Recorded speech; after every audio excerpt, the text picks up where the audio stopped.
নমস্কার। ঠাকুরমা স্বামীজি ও গুরুদেবের শ্রীচরণে প্রণাম জানাই। আজ সংগৃহীত একটি গল্প, সন্ন্যাসীর খড়ম, এই নিয়ে বলছি। কোনো এক সন্ন্যাসীর খড়ম ব্যবহার করার খুব অভ্যাস ছিল। তিনি সর্বদাই খড়ম ব্যবহার করতেন। আশ্রমে তো করতেনই, কোথাও যখন যেতেন তখনও ওনার পায়ে খড়মই থাকত। খড়মের সঙ্গে ওই গুরুর খুব হৃদ্রতা তৈরি হয়ে গেল। দীর্ঘদিন ব্যবহার করতে করতে খড়মের বুকে সন্ন্যাসীর পায়ের ছাপ পড়ে গেল। এতে খড়মের খুব গর্ব হলো। সে ভাবে, আমি মহারাজজিকে কত সেবা দিই, সেই হিসেবে আমি শ্রেষ্ঠ শিষ্য। এই গর্বিত ভাব মনে নিয়ে গুরু সেবা করতে করতে খড়মের অহংকার জন্মে গেল। আমি প্রকৃত গুরু সেবক, এমন ভাব নিয়ে খড়ম গুরু সেবা করে চলেছে। গুরুর সাথে সে তীর্থে তীর্থে, মন্দিরে মন্দিরে সে ঘুরে বেড়ায়, কিন্তু তার বুকের ভেতর বড়ই একটা কষ্ট। একদিন সুযোগ পেয়ে খড়ম গুরুজিকে বিনীতভাবে জিজ্ঞাসা করল, প্রভু, একটা কথা ভেবে আমার খুব কষ্ট হয়, কিন্তু আমি আর এর কোনো উত্তর খুঁজে পাই না। গুরু জানতে চাইল। খড়ম বলল, প্রভু, আমি আপনার পদসেবা করে চলি, কিন্তু আপনি যখন মন্দিরের ভেতরে যান তখন আমাকে তো মন্দিরের বাইরের এক কোণে রেখে যান, কিন্তু কেন? উত্তর দিতে গিয়ে গুরু বললেন, পরে একদিন বলব। দিন যায়, খড়মের ধৈর্য আর ধরে না। গুরুর সঙ্গে কত মন্দিরে গিয়েছে, কিন্তু কোনো মন্দিরেই দেব দর্শন তার হয়নি। গুরুও তার কারণ তাকে বলে না। অন্য একদিন সুযোগ পেয়ে খড়ম কাকুতি মিনতি করে বলল, গুরুজি, আমি আপনার এত পদসেবা করছি, সব সময় খেয়াল রাখি যেন আপনার চরণে ধুলো না লাগে।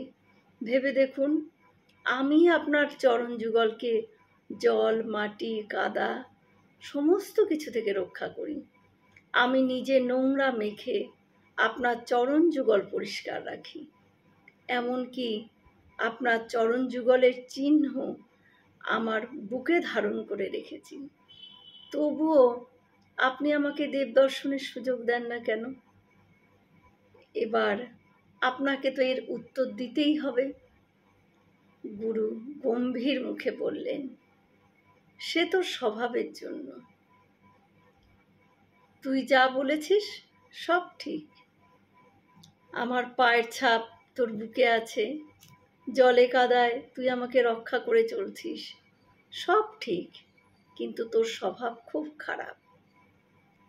সুযোগ পেলেই তুই পেছনে কাদা ছেটাতে থাকিস, এটাই তোর বড় খারাপ স্বভাব।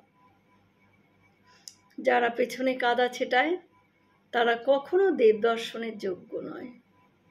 উত্তর শুনে খড়মের খুব মন খারাপ হয়ে গেল।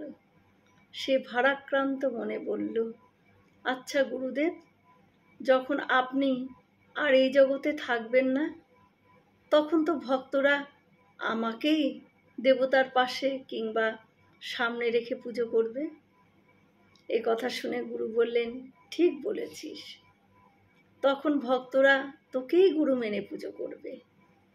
এবার খড়ম জিজ্ঞাসা করল, যার দেব দর্শনের অধিকার নেই সে কেমন করে দেবতা হয়? সঙ্গে সঙ্গে গুরু বললেন, তখন যে তুই আর কাদা ছিটাবি না রে।